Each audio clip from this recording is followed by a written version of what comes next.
겨울아이라는 노래가 나오고 있습니다. 물론 북한 김정은의 생일을 축하하려고 틀은 노래는 절대 아닙니다. 김정은의 생일이 1월이라고 하는데요. 겨울에 태어난 겨울아이였습니다. 자, 뉴스탑 때 오늘 세 번째 이야기 4위로 꼽은 내용인데요.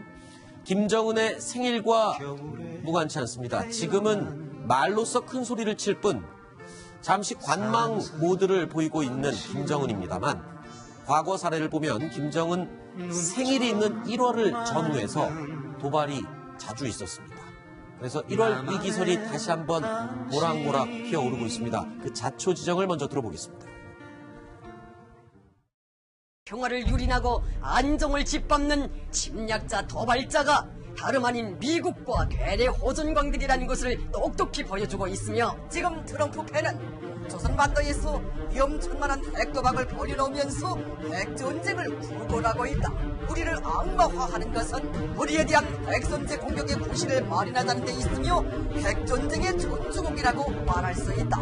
우리가 지금까지 해놓은 일은 다만 시작에 불과하며 당 중앙은 인민을 위한 많은 새로운 사업들을 구상하고 있다고 하시면서 경제들을 믿고 사회주의 강국 건설을 위한 대담하고 통이 큰 작전들을 더욱 과감히 전개해 나갈 것이라고 강조하셨습니다. 그 생각에는 역대급 수소탄 지상시험을 아마 태평양상에서 하는 것으로 되지 않겠는가. 심정수 차장, 지금 2017년도가 며칠 남지 않았습니다만 다가오는 새해 1월 김정은의 생일이 있고 그 다음 달 2월에는 김정일의 생일이 있습니다. 네. 자, 이 김정은의 생일과 김정일의 생일 그 사이 기간이 위험할 수 있다라고 얘기가 나온다고요? 그렇습니다. 최근에는 김정은이 시도 때도 없이 정말 무차별적으로 도발을 하는 모습인데 네. 최근 3년간 1월에서 3월 사이에 있었던 북한의 도발 행태를 보면 네. 첫 번째는 한미 군사훈련에 대한 어떤 반발의 성격이고요. 네. 두 번째는 말씀하신 것처럼 김씨 일가, 그러니까 김정은과 김정일. 김정은은 생일이 1월 8일이고요. 네. 김정일의 생일은 2월 16일이라고 합니다. 네. 그래서 그 두 사람이 신격화되어 있는 상태잖아요. 그렇기 네. 때문에 이 최고 존엄들의 생일을 축하한다. 그 축하를 이렇게 축포를 쏘는 식으로 네. 그런 식으로 도발을 하는 방식이었기 때문에 네. 내년 2018년에도 반복되지 않을까 이런 관측이 나옵니다. 지금 김정은의 기세가 등등해 있는 상황이고 무엇보다 본인의 어떤 의미나 위치 그리고 존재를 알리고 싶어하는 그런 상황 아닙니까? 그렇기 때문에 1월 본인 생일에 생일 축포로 미사일을 쏠 가능성이 높아 보이는데 아무래도 장거리 대륙간 탄도미사일 ICBM일 가능성이 크겠죠. 네. 현재 북한이 위성 발사를 할 필요가 있다고 네. 우리가 어저께 얘기를 그렇죠. 어제 다뤘죠. 네.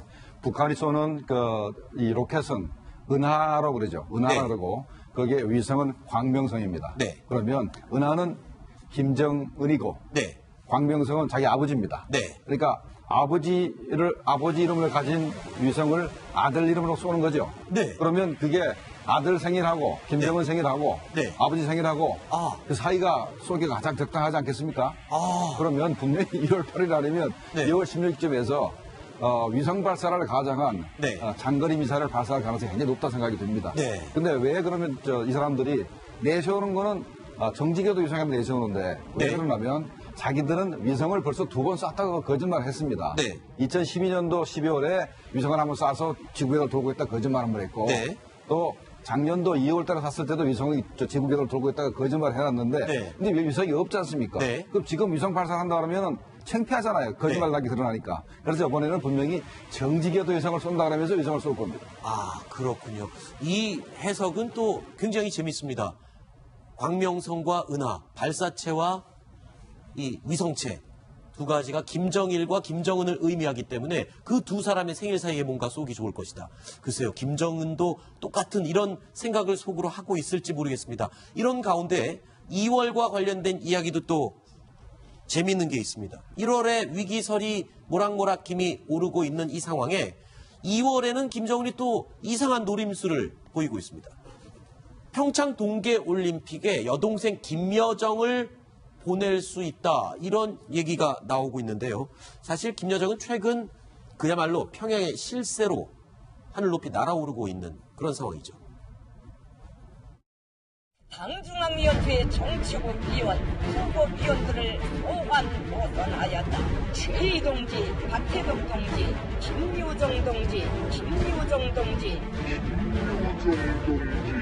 정경택 동지를 당중앙위원회 정치국 후보위원으로 보선하였다. 김여정으로 추정되는 여성이 제5차 세포위원장 대회 개막식에서 주석단에 식별된 것으로 그렇게 추정이 되고는 있습니다. 김여정은 정치국 후보위원이기 때문에 최근의 위상 등 앞으로 동향 등에 대해서 유의 깊게 살펴보도록 하겠습니다. 제가 한번 여쭤보겠습니다. 김여정, 지금 북한 평양의 최고 실세로 떠오르고 있는 김정은의 여동생인데 김정은의 여동생 김여정을 평창에 보낼 가능성 어떻습니까? 안 박사님 먼저 의견을 들어보시죠. 한마디로 이제 좀 높다. 저는 그렇게 보는데. 김여정을 보낼 가능성이 높다. 저는 네. 그렇게 보는 편입니다. 왜냐하면 네. 이제 얼마 전에 그 매티스 미 국방장관이 네. 김정은이가 평창올림픽에 잿가루를 뿌릴 만큼 우둔하지는 않아 보인다. 네. 이게 물론 뭐 하나의 그 예언이겠습니다만은 김정은이 지금 고민이 많겠죠. 과연 평창올림픽에 잿가루를 뿌리느냐. 이건 도발이고 네. 꽃가루를 뿌리느냐. 이건 네. 이제 김여정을 보내느냐. 네. 이런 아마 혼돈 상태에 놓여 있겠습니다만은 사실 북한이 1988년 서울올림픽이 있을 때 방해하려다가 실패했고 자기네가 그 이듬해 세계 13차 청년학생 축전을 개최하지 않았습니까?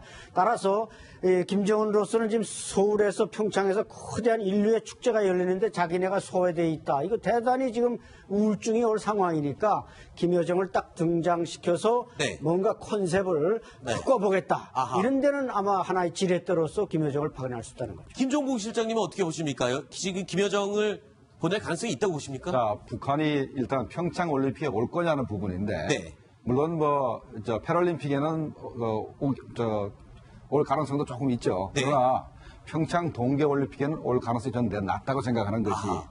와봤자 메달 하나 딸 게 없어요. 북한이 네, 제일 잘하는 게 여자 페어 스케이팅. 네. 피겨 스케이팅. 남녀 피겨 스케이팅. 네. 혼성이죠. 네. 그게 제일 북한이 잘하는데 그게 네. 세계 6위 정도밖에 안 됩니다. 네. 이것도 그래도 대단한 건데요. 그렇죠. 근데 네. 참가 신청을 안 했기 때문에 네, 네. 북한이 메달 딸 정도가 하나도 없습니다. 세계 네. 10위권 드는 건 하나도 없기 때문에 네. 와봤자 그냥 빈손으로 돌아가야 되니까 북한이 정치적 이유도 있지만은 체육 부분에 있어서 뭔가 보여줄 성과가 없을 것이다. 그렇죠. 김정은의 위상을 높이고 네네. 이렇게 자랑을 할 만한 게 거리가 되면 올 텐데 네. 오기 굉장히 힘들다는 생각이 들고 번져갈 게 없기 때문에 올 필요가 없을 것 같다. 그다음에 또 하나는 네. 김여정이 직책을 우리가 봐야 되는데 네. 정치국 후보 이런 건 높죠. 네. 그러나 선전선동부 부부장 또는 제일 부부장일 겁니다. 네. 당 직책 가지고는 올 수가 없죠. 아하. 뭔가 국가의 무슨 국가기관에 조직에 무슨 직책이 있어야 되는데 네. 그거 가지고는 오기가 좀 힘들어 생각이 듭니다. 김종국 실장님은 가능성이 낮아 보인다. 안찬일 박사님은 김여정이 올 가능성이 높아 보인다. 뭔가 전환이 필요할 것이다. 어떻게 제가 김정은이라면 저는 보냅니다. 그래요? 네, 왜냐하면 지금 우리 화면에도 이렇게 띄워놨지만은 네. 리설주가 과거에 이제 민영 응원단 그래가지고 왔지 않습니까? 네, 리설주가 이미 왔었죠. 응원단으로 그렇죠. 네, 왔었죠. 응원단으로 그 당시에는. 왔었죠. 그때 물론 마지막에 그 현수막 김정일 현수막 비에 맞는 거 보고 울면서 이제 하는 그 모습에 우리 국민들이 사실은 좀 다 황당했지만 네. 그 이전에는 굉장히 어떤 그 민영 응원단들 때문에 조금 그 이미지 개선 효과가 사실 없지 않아 있었어요. 네. 김여정에 대해서도 우리가 언론들이나 우리 국민들이 호감이 아니고 관심이 많다는 것 정도는 김정은도 알고 있을 겁니다. 네. 그러면은 김여정을 여기다 보내면 그 직후에 바로 미국이 군사 옵션을 가동할 시점이 확률이 굉장히 높지 않습니까? 네. 키 리저브 훈련을 만약에 연기한다 하더라도 네. 패럴림픽 직후에 키 리저브를 하고 네. 그때 또 북한이 뭔가 반응을 하면 공격할 가능성이 높은데 네. 그럼 우리 국민들 입장에서 김여정을 보면서 김여정 좀 빼빼하고 이러면서 좀 측은지심이 생기면서 아니 이런 사람을 잠수 공격한단 말인가? 하는 그런 어떤 여론을 일으킬 수 있는 것이죠. 그런 이미지 정치를 할 그렇죠. 가능성이 있다. 선동부니까 그렇군요. 그런 우리 대한민국 국민들의 어떤 그 측은지심을 이끌어내기 위해서 감성을 건드리겠다. 그렇죠. 내가 참수 공격당한 대상이다. 아하. 라는 것을 보여주는 것이죠. 내가 과연 참수 공격하는 것이 맞냐? 그럼 트럼프가 나쁜 거 아니냐? 이런 여론을 그럴 일으키기 수도 위해서 있겠군요. 사람은 보냅니다. 심정수 차장이 얘기 들으면서 지금 끄떡끄떡하네요. 네, 그렇게 해서 이제 그 평화 무드를 이렇게 조성을 한 다음에 내년에 김정은의 최고 목표가 북미 대화입니다. 핵보유국으로 인정받는 평화 무드를 조성하고 평화 공세를 하고 중국의 도움까지 받아가지고 뭔가 북미 대화를 해서 핵보유국으로 인정받겠다. 이런 계산 때문에 김여정을 평창올림픽에 이용하겠다는 그런 계산이 깔려있는 거거든요. 네. 그렇기 때문에 그런 계산을 미국이 못할 리가 없지 않습니까? 그렇죠. 그래서 김여정이 오든 말든 별 효과는 없겠지만 네. 김정은의 어떤 선전선동부에서는 충분히 김여정이란 카드를 이용할 것이다. 수는 있다. 아하. 효과가 있을지는 모르겠지만. 한 가지만 추가하면 네네. 김여정만 오는 게 아니라 네. 미녀 응원단 한 100명을 끌고 올 수 있다는 것이죠. 그러면 더더욱 관심을 그래서 심 박사님 말씀대로 심리전을 하는 겁니다. 야, 네네. 우리를 어떻게 공격해? 이렇게 미녀가 많고 우린 평화적인 스포츠를 사랑한다. 네. 이런 하나의 그 어떤 선전선동 공생전으로 심리전이군요, 일종의. 올 가능성이 있다는 거죠. 네. 네, 예. 이제 며칠 있으면 이제 김정은이가 신년사를 발표할 겁니다. 그렇죠. 아마도 신년사를 통해서 남북 관계 개선이든가 최고위급 대화든가 이런 얘기를 던질 겁니다. 네. 그래서 그렇게 해가지고 일단 미국과 관계 개선이 안 되면은 한미 동맹을 이간시킬 필요가 있는 거죠. 네네. 이간질 시키기 위해서 평창 올림픽이 굉장히 좋은 계기가 될 수도 있고 해서 네. 고위급 대표를 보낼 수도 있습니다만은 제가 볼 때는 메달을 못 따기 때문에 네. 아마도 평창 올림픽은 못 오고 네. 패럴림픽에 혹시 올 가능성이 있다고 생각합니다. 알겠습니다. 저는 이 김정은의 여동생 김여정이 평창에 올 수 있다는 얘기를 들었을 때 너무 소설 같은 이야기가 아닐까 싶었는데 우리 네 분 패널들의 이야기를 듣고 보니 이건 전혀 가능성이 없는 얘기도 아닌 것 같습니다. 여러 가지 심리적인 전략도 있을 수 있고요.